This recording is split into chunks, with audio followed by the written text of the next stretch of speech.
नहमदुहु व नसल्ली अला रसूलिहिल करीम अम्मा बाद। मेरे दोस्तों, अल्लाह तबारक व तआला के सामने जब बंदा कोई दुआ मांगता है, ये फौरन दुआ अल्लाह के पास पहुंच जाती है। और कुछ दुआएं ऐसी होती हैं जो फौरन कबूल हो जाती हैं। अल्लाह तबारक व तआला के कुछ खास बंदे ऐसे होते हैं, उनकी दुआओं को अल्लाह तबारक व तआला सबसे पहले कबूल करते हैं और फौरन कबूल करते हैं। तो वो कौन से बंदे हैं और किन बंदों की दुआओं को अल्लाह कबूल करते हैं और क्यों करते हैं, उनके अंदर सिफात कौन सी होती हैं, तो वो सिफात कौन कौन सी आपको अपनानी चाहिए कि आपकी दुआएं भी अल्लाह फौरन कबूल करे, मैं आपको बताता हूं। तवज्जो से मेरी बात को सुने और इंशाअल्लाह आपको फायदा होगा। याद रखें कि सबसे पहली सिफ्त जिस बंदे के अंदर ये हो कि उसके अंदर इखलास हो, इखलास वाले बंदे की दुआ को अल्लाह तबारक व तआला फौरन कबूल करते हैं। जो अमल भी करे इखलास नीयत के साथ करे। आपने तबलीग वालों से एक जुमला सुना होगा कि इखलास वाले हिदायत के चिराग हैं,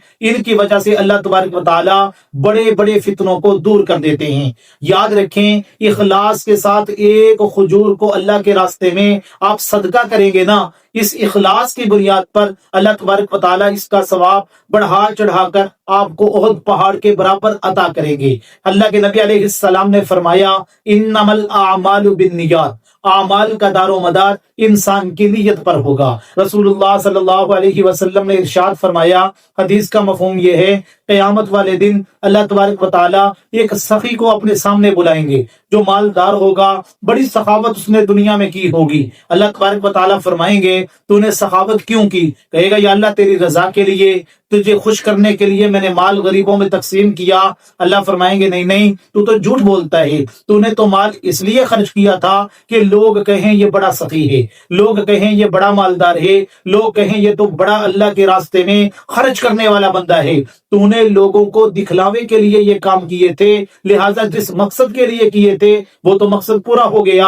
अब इस अमल के ऊपर भी उसको मेरे दोस्तों कोई फायदा नहीं होगा, बल्कि यही अमल जो उसने रिया के लिए किया होगा, उसके अंदर इखलास ना होने की वजह से अल्लाह इस अमल को मरदूद कर देंगे और इसके लिए जहन्नम का फैसला हो जाएगा। तो मेरे दोस्तों, इखलास अपने अंदर पैदा करें, हर अमल अल्लाह की रजा के लिए करें। आप दुआ मांग रहे हैं, अल्लाह की रजा के लिए मांगे। आप तहज्जुद की नमाज पढ़ रहे हैं, अल्लाह की रजा के लिए पढ़ें। आप कोई भी नेक काम कर रहे हैं, अल्लाह की रजा के लिए करें। सहाबा इकराम की जिंदगी के अंदर इखलास बहुत ज्यादा था।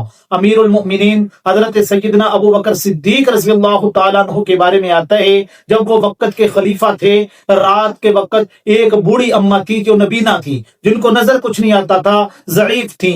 उनकी झोंपड़ी में रात को जाते, झाड़ू फेरते, उनका पानी का मटका भरते, उस सुबह से पहले पहले वापस आ जाते। मेरे दोस्तों, ये अमीरुल मोमिनीन है वक्त के, लेकिन इखलास का आलम देखिए कि रात के अंधेरे में ये सारे काम कर रहे हैं। और मेरे दोस्तों, पता तब लोगों को चला कि ये काम हजरत अबू बकर सिद्दीक रज़ियल्लाहु ताला अन्हु किया करते थे, जब हजरत अबू बकर सिद्दीक रज़ियल्लाहु ताला अन्हु का इंतकाल हुआ। तो मेरे दोस्तों, इस इखलास की बुनियाद पर अल्लाह तबारक व तआला ने क्या मकाम अता फरमाया। अल्लाह के नबी अलैहिस्सलाम ने क्या इरशाद फरमाया, मैंने सबके एहसानात का बदला चुका दिया है, लेकिन अबू बकर तू वो है जिसके एहसानात का बदला क़यामत वाले दिन मेरे अल्लाह ही चुकाएंगे। ये वो हज़रत अबू बकर सिद्दीक रज़ियल्लाहु ताला अन्हु हैं, ये वो हस्ती हैं मेरे दोस्तों जिनको अल्लाह के सलाम आते थे। तो मेरे दोस्तों, ये इखलास की बुनियाद पे अल्लाह तबारक व तआला ने इतना मकाम इनको अता फरमाया। तो अपने अंदर इखलास पैदा करें। तो जिस बंदे के अंदर इखलास होगा, जो इखलास वाला बंदा होगा,